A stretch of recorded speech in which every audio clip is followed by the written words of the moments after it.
Welcome to the Jewish World podcast, where we go in depth on the issues most affecting the Jewish people and the Jewish state. I'm your host, Alex Ryvchin, and this podcast is brought to you by the Executive Council of Australian Jewry. In this episode, I'll be speaking with Malina Saval, features editor at Variety, about antisemitism in Hollywood, how Jews are depicted on the screen, and the myth of Jewish domination of Hollywood.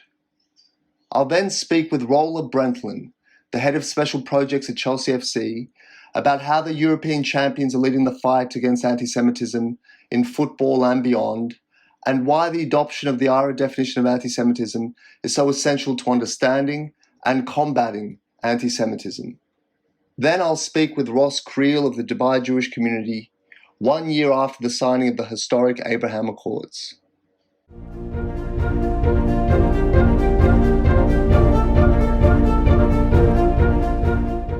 Malina, thank you so much. Welcome to the Jewish World podcast.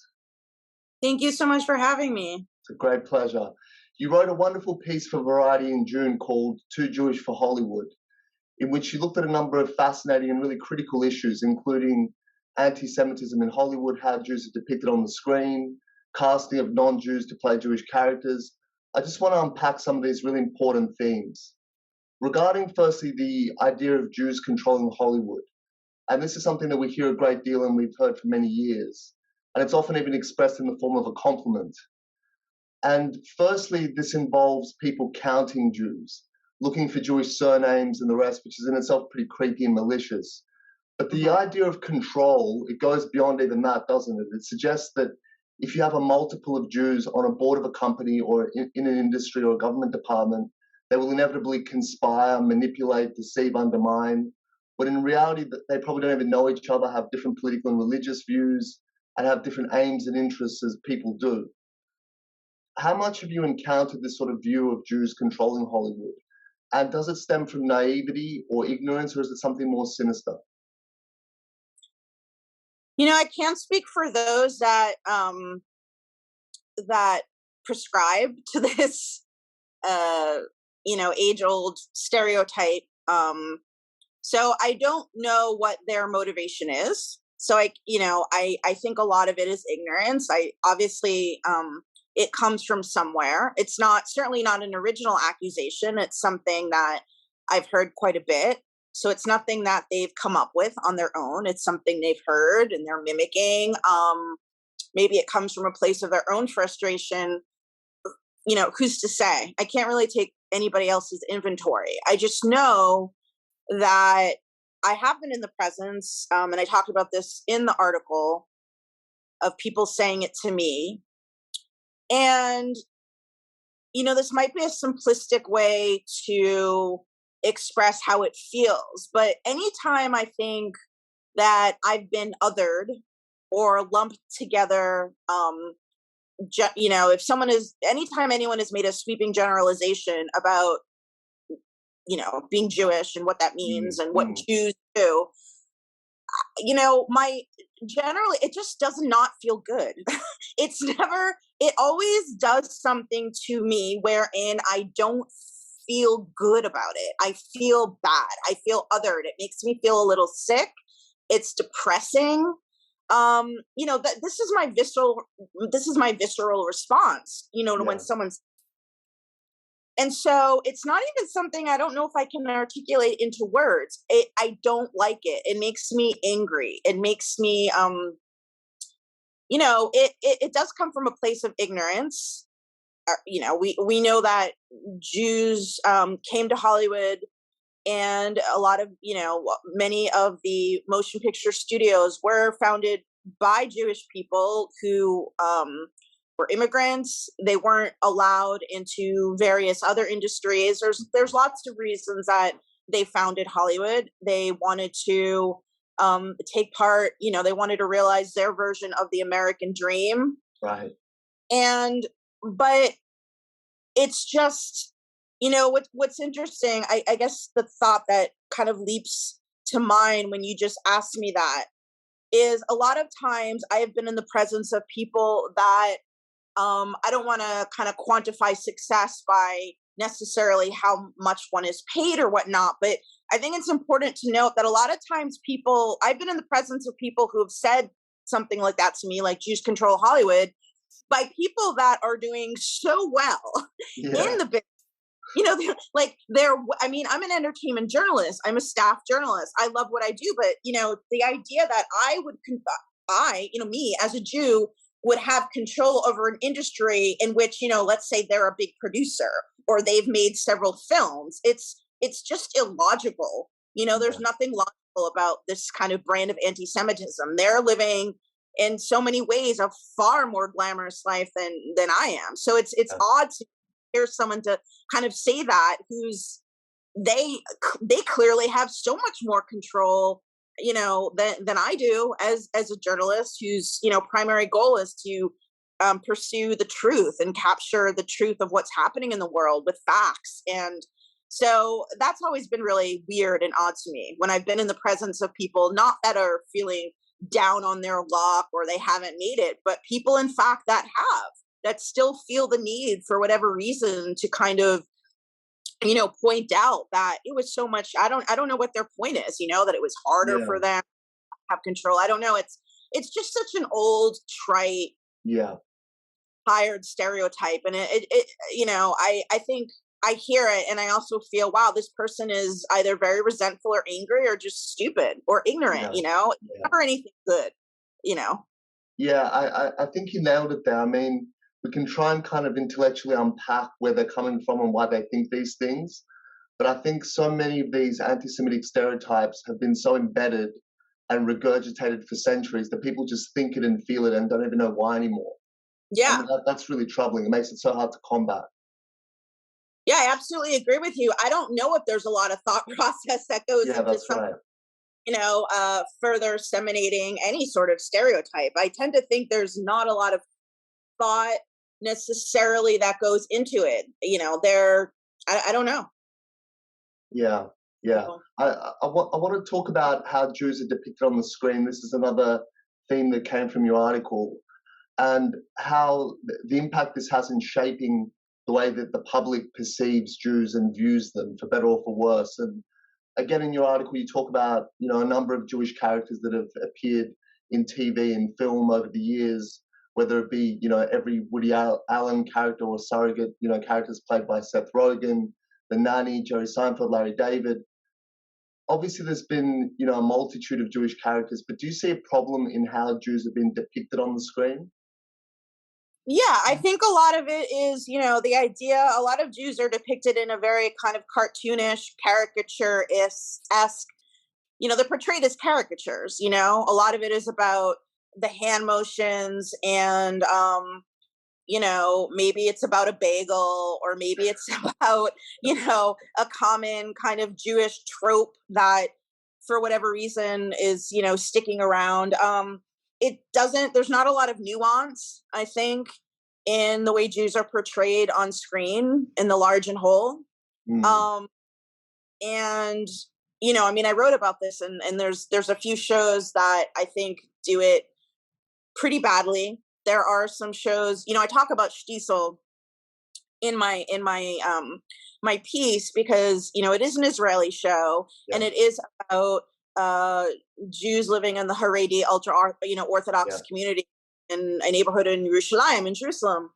But that show, what it does, and what other shows I think can take a lesson from, is there's a lot of nuance. It's the understatedness in which these characters are portrayed and how layered they are. And you don't see a lot of that in TV or film depictions of Jewish people. And, I think, the casting is something that's often problematic. Very often there will be a non-Jew playing a Jewish role. Can non-Jews play Jews? Of course. No one's saying that it can't be done. But when you start kind of noticing that it's done way more so than Jews playing Jewish roles, it becomes problematic because, we are living in an age of where there's more attention and there should be played to diversity in TV and film. I think the same attention needs to be played to Jewish characters, I mean, It's I don't know what it's like to be a non-Jew and try to connect to somebody who's Jewish while playing the role. Yeah. I'm not an actor, but I spend a lot of time around them. And and it just, I want to point out too, it's not just in the Jewish community. You see it with certain communities, like in the, the indigenous Native American Indian communities, they would cast Mexicans often in the role of, indigenous people. And it's like, that's not right either. And I think the same goes for being Jewish. There's, you can't really fake a Jewish neshama. You can't, I think there is something to really trying to make an effort to at least give Jewish actors and actresses the opportunity to play these Jewish roles, wherever it's possible. It just makes it more natural and nuanced and organic and real. And I think that's it's a very interesting point because, as you mentioned, there seems to be this push for, characters that are from an ethnic minority to be depicted by actors of that minority group. Likewise with LGBT characters to be played by actors from that community. But that doesn't seem to extend to the Jews, as you mentioned there. So, for example, with The Marvelous Miss Maisel, Rachel Brosnahan does a fantastic job as a fine actress as she is. And many other actors in that show play very, very Jewish, stereotypically Jewish characters that aren't Jewish. And it ends up being, as you say, like a kind of caricature of what they think a Jew is meant to act like and behave like. Why do you think that, this kind of new intellectualism, which is demanding that minority actors be, minority characters be represented by minority actors, why does that not extend to Jews? What does that say about how Jews are viewed in Hollywood? Are we too privileged to benefit from this wokeism? Gosh, I mean, it's such a minefield. There are likely lots of reasons. I'm actually not a big fan of Marvelous Mrs. Maisel. I actually find the I find that it perpetuates stereotypes about Jews to a point where it makes me deeply uncomfortable. Yeah. I don't like it. I don't know. I'm sure. And again, this is me having worked in the industry for a long time, making an educated guess. But I think casting a lot of times comes down to box office draw on TV and film. Who's going to watch it? Who's going to tune in to see this particular actor or actress? The idea that something might be too Jewish still very much exists. Yeah. You could have a movie about Golda Meir, for example, but if you can get Helen Mirren, who's an incredibly extraordinary actor, to play her, then you're gonna do that versus, I know that Shira Haas is also starring in another version of a movie about Golda Meir, but you can't, casting, money, funding, there's lots of reasons, but I think primarily it's that there's this kind of fear of being too Jewish. It's like, are people embarrassed? Are people they don't want to call attention to themselves? Is it an extension of still, Jews trying to assimilate into American culture? Right. Is it, there's a lot of factors that come into play when casting. Studios are big banks, and I think that a lot of it comes down to, like, it's not just about the art. It's really about, we're putting a lot of money into making this movie. We want to make sure that it attracts as many people as possible. And are people in middle America going to go see this film if it stars, a Jewish actress? I don't know. I think that a lot of those factors come into play when putting together a cast for a movie. But, it's just the constant kind of treatment of Jews as these kind of cartoonish or token figures in TV. That's what's especially troubling. And that's kind of why, Marvelous Mrs. Maisel, I trust me, I know plenty of viewers, Jewish and non-Jewish, that love the show. For me, it smacks of so much anti-Semitism. I can't get past it. So well, for me, it's on that theme of anti-Semitism, I just want to ask you about some things that emerged from the last Gaza war that we saw a few months ago, where we had a number of actors, very high-profile figures, Mark Ruffalo, Susan Sarandon, taking very partisan, often very extreme positions against Israel in ways that could really be linked, I think, to the surge in anti-Semitism, both online and in the real world that we saw in American cities and cities around the world. Mark Ruffalo later apologized, but he initially accused Israel of genocide, an extraordinary accusation. Do you think there's a price to be paid for being anti-Israel or even anti-Semitic in Hollywood? And I'm thinking also of, Mel Gibson and the passion and his subsequent outbursts and the fact that it seems to have affected his career very little. Do you think there is a price to be paid for that sort of thing, or not really at all?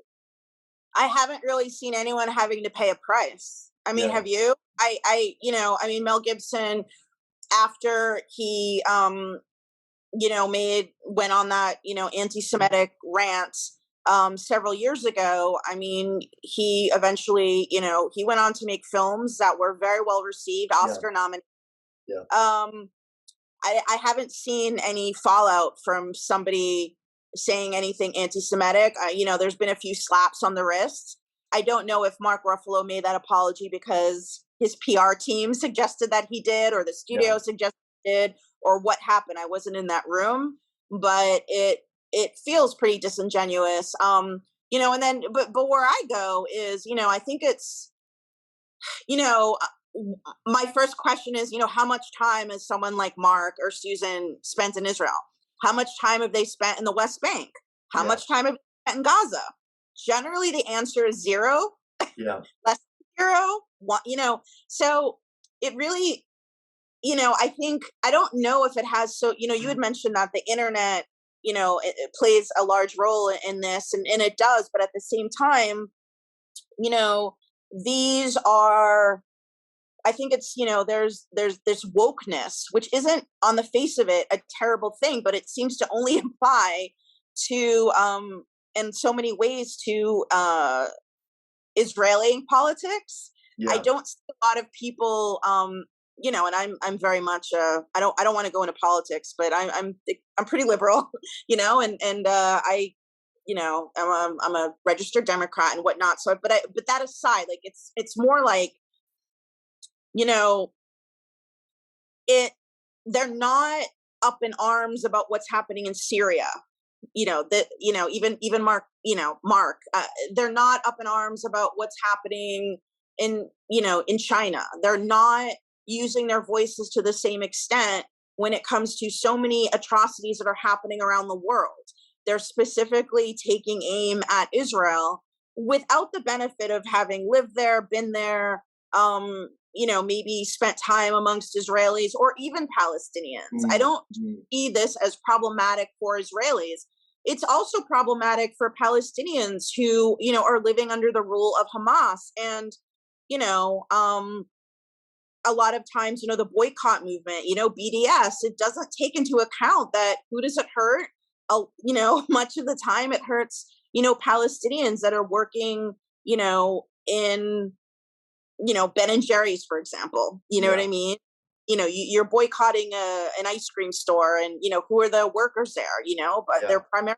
And so it's just the lack of knowledge and the ignorance that I think comes from it. That's it's neither good. It's not, it doesn't help Israelis and it doesn't help Palestinians. And this type of, anger and activism that is so specifically focused on Israel does nothing to help. And I think matters worse in so many ways. So I, on the large and whole, what can we attribute it to? And it has to come down to an ingrained anti-Semitism that is so deeply buried within, world zeitgeist and in the American kind of, zeitgeist and society that, I don't know if people are just kind of triggered to react a certain way, but it seems they're not really paying attention to the facts. and they're often getting their sources, off Instagram, as you said, and, off an story and off a tweet, and they're not doing the reading and research on their own. And it's problematic, regardless of, if you want peace, this way of constantly throwing Israel under the bus and not taking into account the situation in the Middle East on the whole and really understanding the intricacies of it and what's happening, calling Hamas freedom fighters. I mean, none of that is good for the Palestinians. None of it. Yeah. So I just really wish that people would take a beat and educate themselves, or go to a place where they can learn, so that we stop kind of, making these generalized blanket statements that cannot be backed up with facts or the reality of the situation.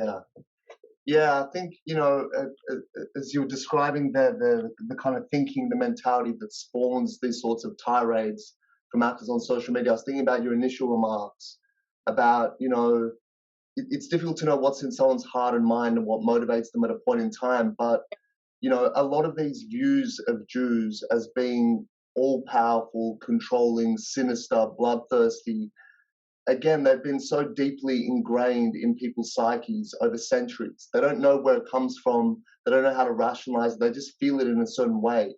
And I think exactly as you point out, when something happens overseas that is in line with that, that's consistent with that, it immediately triggers something, and then it just sets them off. It's very difficult to call them out on it, because, again, it's impossible to actually, unless they use overtly anti-Semitic language, which few public people are willing to do, it's very difficult to identify exactly what their motivation is at a point in time. Yeah, and I don't know. At a certain point, it's like we could sit here and we could try to figure out what the motivation is for this person and that person, but at the end of the day, if you're saying things and doing things that endanger Jewish lives, you need to stop. Yeah. Whatever your reason might be. I mean, I look at that. It takes much longer to figure out from where this hatred first emerged. I mean, this is a centuries. This is a problem. I mean, anti-Semitism has been around in its various forms for millennia. Different incarnations and whatnot. So we could try to figure out exactly from where it comes, or we could just say, look, you're hurting people, and that's just never. It's not okay. I don't care what your reasons are. Sometimes I that place. Because you could sit here and you can analyze. I've had people say things to me that are very anti-Semitic, and I look and they're like, oh, they're from a part of, rural, Indiana, and they don't know any Jews, this and that and whatever. Yeah. Maybe, but I've also heard it said to me by people in Los Angeles, where we have substantial Jewish population. I've heard Jewish people say things that you shouldn't say, I mean, so I just, I think, at least for me, I think that when people say things like that, they should know that they are hurting people. And look, I mean, you just have to look at the FBI statistics. I mean, Jews are the single largest, ethnic group targeted when it comes to hate crimes in the United States. It's a fact. It's a fact. It's a statistic. There's no arguing with 2% of the population. Yeah, I mean, these are crunch numbers. Yeah. So it is what this exists, and it needs to stop, just like any other sort of any other group needs to stop.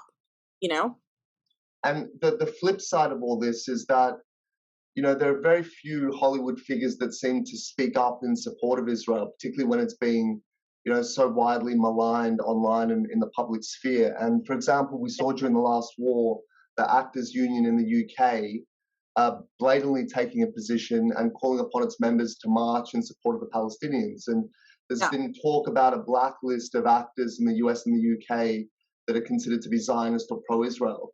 Do you think it's becoming increasingly difficult for Jews and our allies to be outspoken in Hollywood and in the acting industry? I don't know if it's becoming increasingly difficult. I don't remember a time where it hasn't felt difficult, to be honest. I mean, I don't know. I don't know what came. I can't really speak for exactly what the experience was before. I there it just I don't really ever remember I lived in LA for 25 years. Yeah. About I don't remember a time where it's ever felt completely easy to just kind of be. I don't even like it's weird when we start using words like speaking out, supporting Israel, being pro-Israel, like what does that even mean? I mean, it's like I always turn it around like, has anyone ever said, are you pro-France? Are you Yeah. pro-Canada? Are you like what does that even mean? It's so it's just it makes absolutely no sense. It just what does that mean pro? Like Israel exists, okay? It's a country. There is a difference between the land of Israel and the country of Israel, but Jews originated from that part of the world, from there, from the Levant, from Israel. This is where we're from. I don't know. It is a fact. Deal with it. And so I try not to kind of like, I don't know, pro or against. I don't even know. Israel is like my home. I don't know. I've lived in Israel. I go back as often as I can. There have been a lot of moments during this past year and a half that I really wish more than ever that I were there. Am I uncomfortable saying that in public? I have no problem with it, but it generally does come with the backlash, and I get letters and not so nice letters, hate mail and this and that, and people can call me what they want, but I'm in a position for whatever reason. I'm a little thick-skinned about it. I mean, it upsets me, but it doesn't stop me from being who I am. But there are people that aren't lucky enough to be in that position, and I worry about those kids, for example, children. I have 2 children, like they can go to school and they can be wearing like an Israeli soccer shirt or something very innocuous, Yeah. it can be called certain names and they're children, like how do they respond? It's so I worry more for those that, people in countries in so many places where, saying that you support Israel can lead to very disastrous and serious consequences. Yeah. So I think it's always been difficult. I don't know if there's been a time where it has not. Maybe, maybe right, when Israel was being birthed as a state in 48 and in post-Holocaust America, there was, obviously, there was support, in the UN for the creation of Israel. But, that's after like 6 million Jews died. I mean, is that what it takes? Is that what it takes for people to be supportive? And I asked that not even as necessarily a question, because it seems that is what it takes. And that's a horrific, horrible kind of reality. Well, I think, Malina, in some ways, even that isn't enough, because you look at the fact that, in 1945, the horrors of the Holocaust were being uncovered. You still have millions or hundreds of thousands of Jews languishing in DP camps in Europe. And there's still the white paper of the British in place, preventing Jews from coming to Palestine and settling there. You still have opposition to the partition plan of the United Nations. So even that, doesn't engender necessarily a sympathy and understanding of the Jews and our need for a homeland. And now where we are 70 years on. No, it was like a very short kind of 15-minute window. Yeah.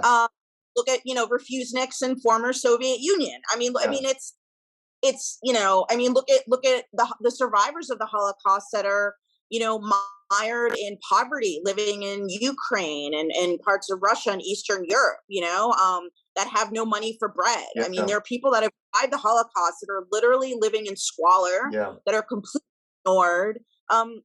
It's it's a very depressing subject matter when you're like think about it. And so it is, you don't see a lot of you don't see a lot of people in Hollywood walking around at Israeli pride parades, that's for sure.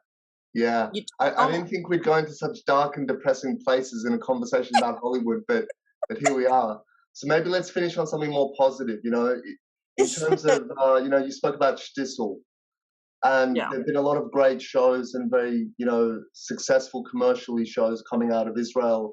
Folder, Hatufim before that, which I thought was a brilliant show. Depicted from my perspective. What do you think is the cause, the source this renaissance, this boom in, you know, Israeli culture and television and film. And do you think that will have a positive impact on how Israelis and Jews are perceived? Yeah, I've written about this a little bit, and I've spent a couple of I've had a couple of sit down interviews with Leo Raz and Avi Sakharov, and we've discussed Fauda and their new show Hit and Run and everything else. And I think with Israeli television, I mean, yes, it's there's so much amazing content coming out of Israel. There, you know, there's a lot of reasons, and there's so much emphasis on the writing and fleshing out characters when it comes to Israeli TV, because they have their budgets are much smaller than Hollywood budgets. Right. You know, I mean, you know, Fauda was low budget. You know, you have to focus on the script, the characterization. You have to focus on things coming in under budget. You have to, you know, there's diligence. You know, maybe a little bit. You know, I was talking to Lior about this, and I said, "Do you think your army experience helped you in Hollywood?" And you know, he sort of thought about it, and like in some ways, you know, it's like there's discipline there, you know, that helpful, you know, when you're producing a show. But I think primarily I keep coming back to there's so much emphasis on what really matters in a project, which is the writing, the characters, and I think that's what really attracted, you know, Hollywood. Because, you know, these characters are so, you know, whether it's Biti Pool, which became In Treatment, you know, or, you know, Homeland or whatever's, you know, been based on an Israeli format, it's really the characters, and they're so fleshed out, and they're so nuanced, and there's so many layers, and they're so interesting because it's all in the writing. And I think that's something that American projects don't necessarily have to rely on, because there's money for all the bells and whistles, you know, the action sequences and whatnot. And I think Israel bringing it back to brass tacks and what really matters, which is the characters and the protagonist of each show. And I think that has been really helpful in putting Israel on the map in terms of TV, especially. Very good. Malina, it's been an absolute pleasure to speak to you. I'm so glad that we had the chance to finally connect and chat. And thank you so much for your time and for your insight. Absolutely. Thank you so much. It was great being here.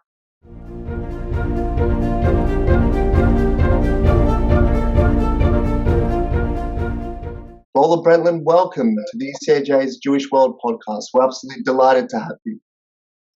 Rola, thank you very much. Good morning. Thank you.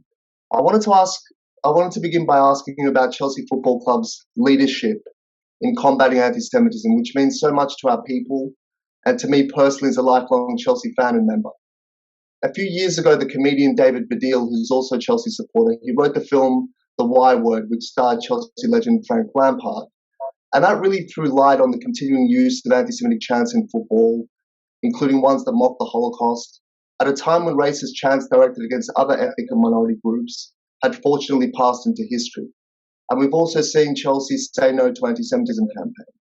How did Chelsea FC become a world leader, not only in the sporting world, but across civil society, in so aggressively and effectively combating anti-Semitism?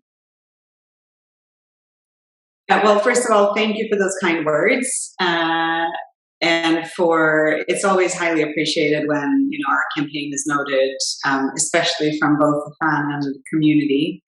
The campaign, we've been running the Say No to Antisemitism campaign for about 4 years now. And the background for it is really, I think at that time, 4 years ago, we started seeing quite concerning increases in anti-Semitic incidences across Europe, attitudes changing for the worse in several countries, including the UK. And our club owner, Mr. Abramovich, has been obviously a lifelong supporter of the Jewish community. He's given a lot of personal charity to communities across the world. So this was in conversation with him where he wanted to do something more. So we launched the campaign and have since, you know, partnered with groups from all over the world and carried out a number of activities. And, you know, it's partially about our own club, of course, and we work with our fan base, and through our fan base, there are our ambassadors.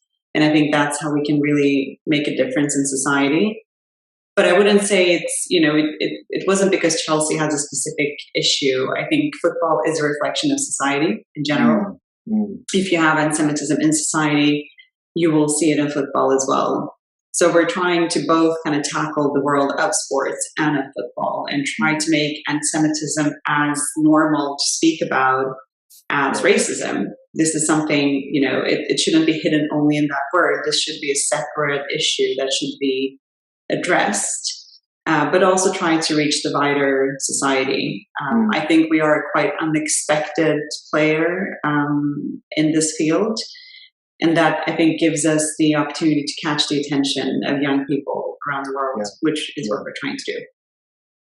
And, something that makes your work so powerful and so meaningful to the Jewish people is that it has sparked those conversations about anti-Semitism, and it's drawn much needed attention to the continuing threat of anti-Semitism.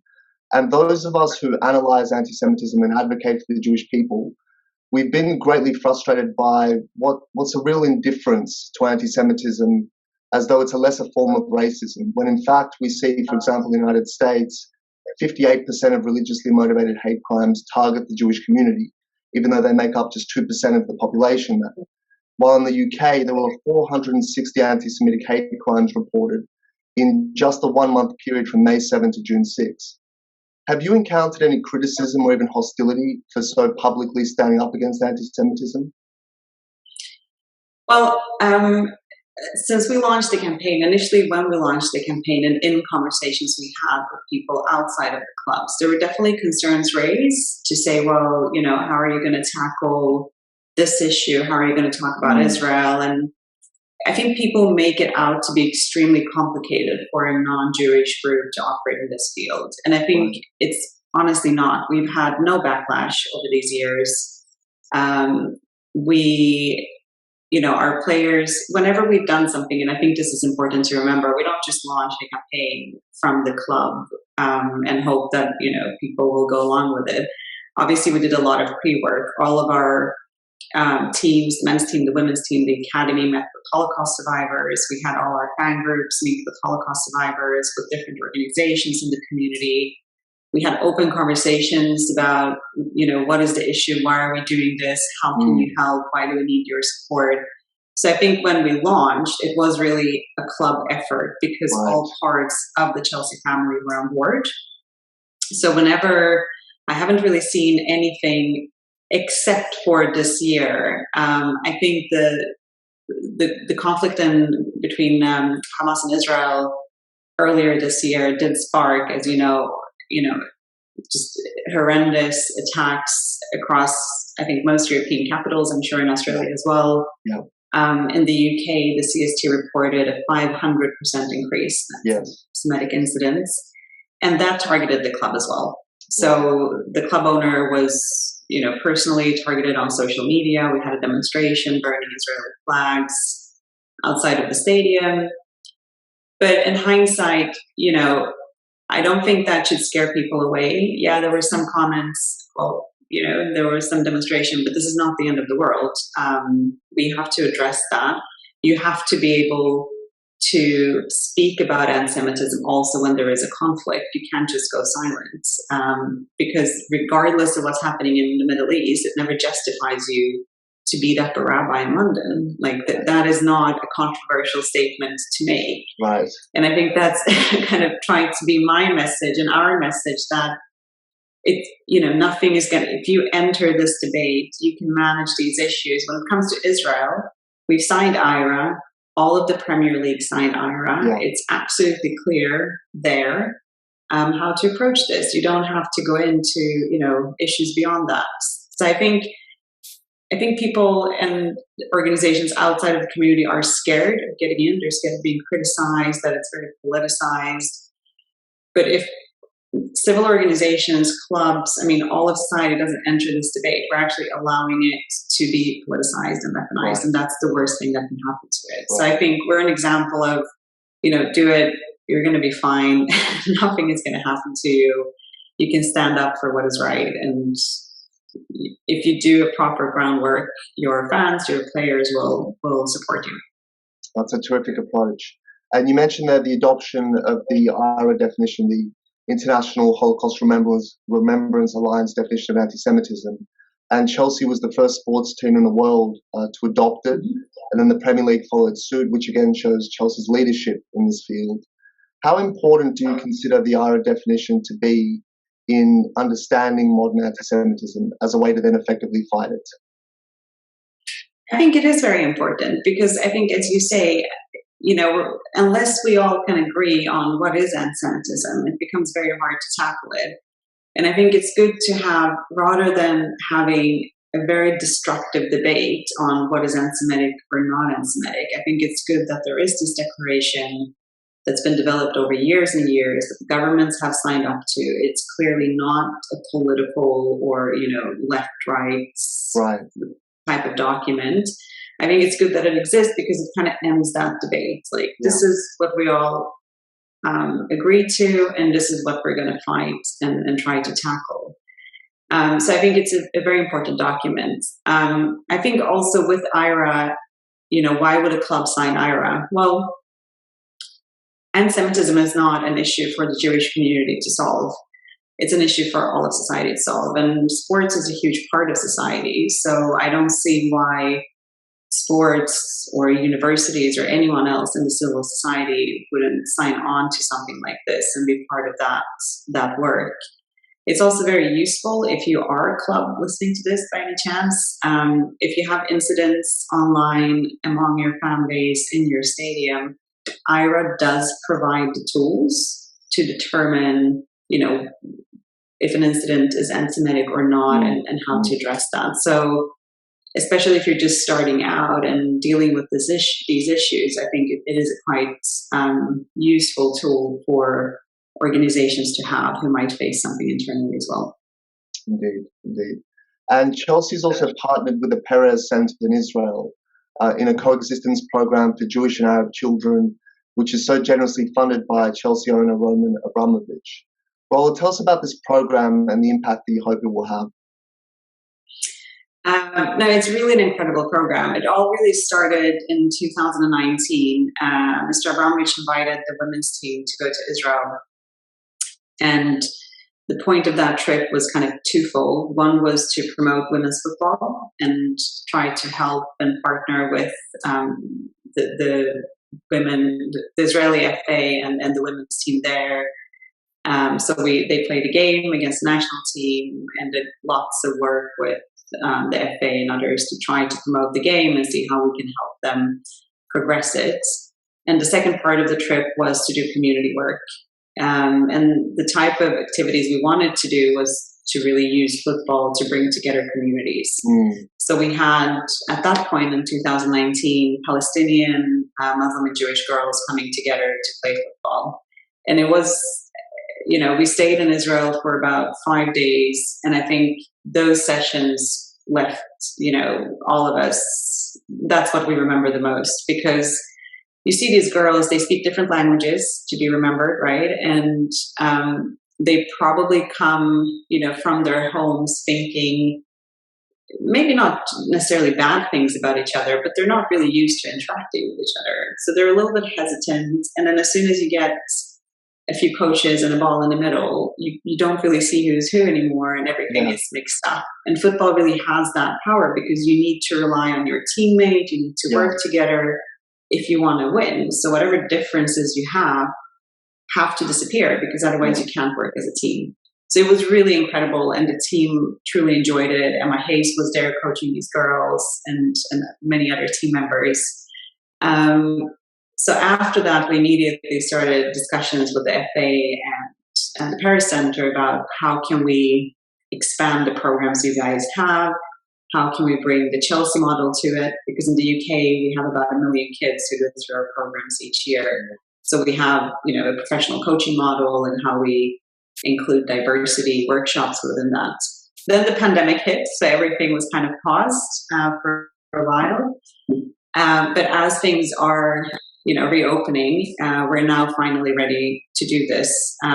So we're now recruiting both students and kids. So it's a train-to-trainer model. recruiting Jewish and Arab students from universities who will work in pairs. They will get a training from us how to use football and how to do coaching sessions. And then we'll have mixed school groups of kids playing football together. So it's kind of targeting both kind of future leaders and at university level and working with children. So we'll have about 1,000 kids go through the first semester, and then hopefully we'll be able to expand the program further. Oh, that's wonderful. It's a wonderful thing. And all of this work, Rola, that you and your colleagues at Chelsea are doing, it's so positive and it's so heartening. When I lived in London between 2008 and 2012, I spent many afternoons and evenings in the East Stand and on the tube from Broadway. And the Y word and anti-Semitic chants were sadly a fact of life, though they, of course, came from a minority, a vocal one, but a minority nonetheless. In the years since your initiatives have been put into place, do you feel these sorts of attitudes and the impunity with which they've been expressed have now started to change? Yeah, I definitely think so. I think with the Y word, we've had a zero tolerance against that for a long time at the club, but I'm not necessarily sure that everyone have understood, what the word means, where it's coming from, how it impacts the community. I think, to be completely honest, for some people, they think of it as, a Spurs fan, because it's so linked into the football rivalry between Spurs and Chelsea. So I think there is a level of ignorance there that shouldn't be misinterpreted as antisemitism, even if that is how it shows itself. I think it's a bit dangerous labeling people who might not be coming from that place. So we've tried to do a lot of education. We've done more sessions, developed materials on the Y word. It's been a long time since we've heard that at any games. We've had very few reports. But as part of this program, what we've done is also to introduce a system where, if a fan is found guilty or if there is an incident with a fan, rather than just immediately banning them, we have developed a program with CST and the Holocaust Educational Trust where, depending on the severity of the incident, if it's criminal or hate crime, then of course not. But if it's something that where education makes sense, we do invite them for a program where they meet with these external groups. They agree to kind of educate themselves about what they've done, what it means, what the background, the context is, and depending on the recommendation we receive from the external group they're meeting with, we then can reduce their ban as a sign of you have progressed. We trust that this will never happen again. And I think that's, to be fair, when I talk about these things, I think sometimes people think we have hundreds and hundreds of incidents. We obviously don't. I think we had 3 since we started this campaign. So it's been quite limited. But I think it's a good tool to offer. If you ban, you're just pushing the problem elsewhere. You're not really dealing with the problem, right? I mean, the person's not going to stop saying these things just because they're not at a stadium. So if we can try to address it deeper. Exactly. You're trying to deal with the problem rather than just pushing it to someone else. So I think that's also been helpful. I think just the increased awareness around what the word means, why it's offensive, has definitely changed attitudes. I'm quite sure of that. Oh, fantastic. And finally, I can't allow you to leave without asking you, as a representative of the champions of Europe, how are you feeling about the team's chances? So the transfer window has just slammed shut. Romelu Lukaku is back. We've had great performances against Arsenal and Liverpool. What are the expectations for the season ahead, Rola? I have to tell you, you're really talking to the wrong person when it comes to those issues. I will gracefully decline to comment on that. But I think it's really great to have fans back at the stadium. The atmosphere has been amazing. I think it's both with winning the championship, obviously, but just also being back together. It is a really amazing buzz at Chelsea right now. I'll say that. And how do you feel it was for the Chelsea fans, many of whom I met in my days as a member, And I met many people for whom Chelsea Football Club was a way of life, sincerely. The whole kind of week revolved around, the club and the fixtures and the fixture lists and everything about it. What do you feel it was like for members who depend on the club so much to be without them for such a long period of time? I mean, I think it must have been incredibly difficult for a lot of people. I think if you're not from London and from the area, Chelsea does play a very big role, as you say, in many people's lives and in the community. We did try to, once the lockdown was a fact, the Chelsea Foundation obviously tried to develop a number of different programs to try to stay in touch with those fans, support the local community, and not just with, I think in press, it was a lot of focus on what we did for the NHS and Mr. Abramovich opening hotels to the NHS and providing free meals and, working with domestic abuse victims and really supporting the most vulnerable. I think, and that was all very important. But the programs went well beyond that, and also just, tackling loneliness and how do we ensure we kind of maintain that community feeling. I don't think you can ever develop anything that will replace that moment of coming together and meeting in the pub before. But I think this is something the club definitely tried to do as much as they could with. But now that everyone are back, it's such an amazing atmosphere at the stadium. Oh, great. So you have to come back, Alex. I certainly will. The first chance I get. Once the borders open, I'll be back, I can assure you.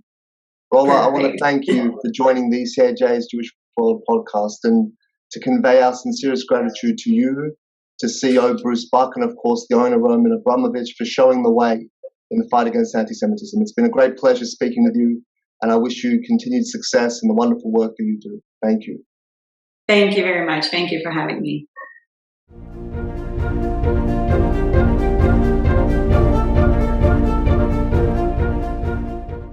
Ross, welcome to the Jewish World podcast. We're delighted to have you.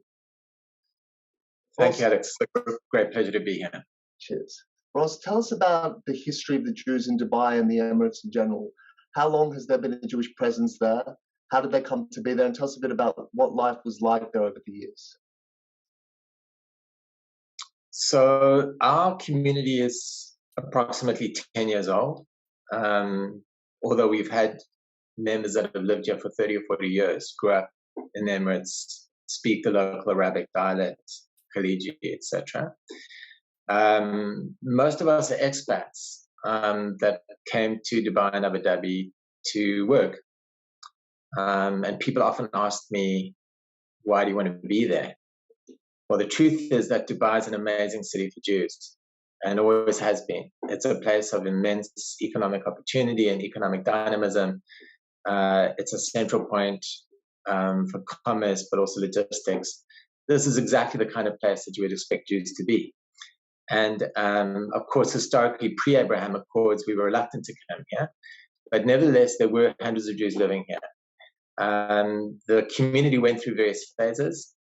Started with a kind of Robinson Crusoe phase, where members imagined that they might have been the only Jew living in Dubai or Abu Dhabi, and in that first phase, we sort of slowly aggregated and met each other and pulled together a group of 30 or 40 Jews that had identified each other. And back then, it was quite hard to do because people were reluctant to identify themselves as Jewish, weren't clear about the implications of doing so, didn't really understand the project of the UAE.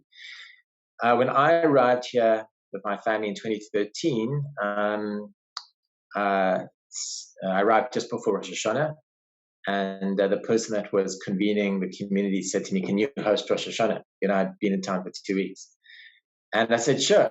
And sort of never looked back in terms of my leadership role in the community. And what I and other leaders did is that we took that group of 30 or 40 Jews and we operationalized it, turned into a beautiful functioning community. And then I guess in the last 2 years, we've been working on normalizing that community, right? Normalized in terms of its relationship with Israel, in terms of the creation of normal Jewish institutions, mikvahs, synagogues, kosher restaurants, and what have you. And the final phase, if you've gone from aggregating to communing to normalizing, the final phase will be flourishing. Eventually, and not so far away, this community will be one of the places to be in the Jewish world. And that idea is astounding and exciting and hopeful. And you mentioned there, Ross, that the community is obviously an expat community. Dubai and Abu Dhabi are expat hubs. People are attracted to it from all over the world for the reasons you described, the economic opportunities, the centrality of it, it's a gateway to a region and so forth. Is the existence there of the Jewish community, is the interaction with other expats, or is there some kind of penetration into the Emiratis? I mean, when I was there, when I visited, and when I lived in London, I came there for my wife's work a couple of times. It felt like there's kind of a parallel existence there. You have the expats and then you have the Emiratis. Is there interaction between the two, between the Jewish community? There is. I mean, the interesting thing about the UAE is that Emiratis, who are the citizens of the country, form a minority, a small minority of the demographic. They are not more than 12 or 13% of the population. So first of all, there's not many Emiratis go around, right? In your normal sort of day-to-day interactions, you're far more likely to be interacting with people from South Asia, from Australia, which is where you're from, Alex, or from Canada, or Africa, or anywhere else, right? That's the first point. The second point is that, in my experience, Emiratis have this incredible ability for change, for accelerated change, which we've witnessed over the last 10 years, but especially since the Abraham Accords. Just think about it. Israel went from being sort of persona non grata, so to speak, to a friend, in a matter of months. At the end of last year, we had 130,000 Israeli visitors. Oh, wow. All of a sudden you've got, people with kippot walking around town and payot and what have you. And the Emiratis can cope with this. They have the amazing ability for change and for agility. But I think that in order to make that possible, they also have a private space that they treasure. And I respect that. I've also noticed that Emirati families have family time, which they treasure, and privacy. And I think it's a bit of a lesson for all of us as community leaders, is that you have to draw boundaries, right? And I see them doing that. Having said that, I've lived here now, and I've worked here for more than 10 years, but I've lived here for 8 years plus, and I've developed very good relationships with Emirati leaders and friends, people that I consider friends. They host us in their homes, which is a really beautiful experience, and they've been very generous to us. But those relationships also unfold slowly over time. And you spoke about it there, Ross, the changes that have taken place since the Abraham Accords, the tourism, the academic exchanges, the diplomatic missions, so forth. Has there been any negativity at all, any blowback, any sense that the change is too rapid, too fast, perhaps unwelcomed by some, or has it been fully embraced by Emirati society? Yeah, it's a question that a lot of people ask, especially after the most recent conflict in Gaza. First of all, I've seen no indication, anecdotally or in newspapers or in anything that I've read, that the UAE's commitment to the Abraham Accords is weakened in any way. In fact, I think out of the 3 countries that signed the Abraham Accords, the USA, Israel, and the UAE is much likelier to have a consistent and predictable approach to the Abraham Accords. They've got a 50-year vision, which is strongly driven by their leadership. And, you don't have the sort of zigzagging that you have, with different presidents in the US and Israel, etc., prime ministers in Israel. That's the first point. The second point is that the Abraham Accords are strongly driven by strategic and economic considerations, which are really fundamental and are not going to change. So I'm confident about the longevity and predictability, or the longevity and commitment of the UAE to the Accords. Having said that, I don't think anybody should assume that everybody living here, has the same attitude to the Accords and to, social, economic, and political issues. There's obviously a range of opinion, which is legitimate and natural. And I think that people still have to get used to it. And what's really, really important, I think, for all of us engaged in this amazing experiment is the human-to-human side of the Abraham Accords, the upward swell of friendship between Jews and Muslims, Emiratis and Israelis, etc. And that's why the fact that you're hosting me today is important. People need to come here. They need to experience it. It's got to be a warm peace that sort of comes upward from the street rather than coming downwards from senior leaders. And I'm confident that that will occur and has already occurred, but will increasingly occur over time. Fantastic. Ross Kriel, thank you so much for joining the Jewish World podcast. Thank you. Great pleasure to be here. And that concludes this episode of the Jewish World podcast, brought to you by the Executive Council of Australian Jewry. Find us and subscribe on Spotify, iTunes, and Google Podcasts. And don't forget to share the episode through your social media.